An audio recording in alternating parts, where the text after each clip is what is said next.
বলেছিলেন দেশের লোক তো গরিব, প্রধানত এটি তার মূল কারণ ছিল যে দেশের লোকের অবস্থা যতদিন পরিবর্তন করে ততদিন আমিও নিজে অত বিলাসিতা পছন্দ করি না আর কি। মানে আমার ছেলেদেরও কোনো সময় কোনো বেশি কাপড় চোপড় সে পছন্দ করতো না। আমরা সবসময় রেশনের চালই খাই, সবসময় মায়না যা পেতেন, সত্যি কথা বলতাম না, মায়না ছিল বোধ হয় পে স্লিপ যা আসতো আর কি 2200 বোধ হয়, উনি 10% আবার দিয়ে দিতেন।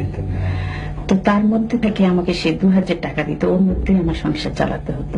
মানে আমার ছেলেদেরও কোনো সময় কোন রকম বেশি কাপড় চোপড় সে পছন্দ করতো না। মরহুম প্রেসিডেন্ট সাহেব, তোমার আব্বার আমরা বঙ্গভবনের দর্জিকে জিজ্ঞেস করেছিলাম, বলেছে যে ওখান থেকে এসে অনেক কাপড় চোপড় ছোট করে তোমাদের জন্য বানাতো দর্জি। এরকম কিছু মনে আছে তোমাদের? আমার এই শার্টটাই আব্বুর ছিল আগে, এটাই এটাই বানিয়ে দিয়েছে। জি। তোমার মনে আছে কোকো এরকম কোন? আমার দুটো প্যান্ট ছোট করে বানিয়ে দিয়েছে। তোমার আব্বার প্যান্ট ছোট করে বানিয়ে দিয়েছে।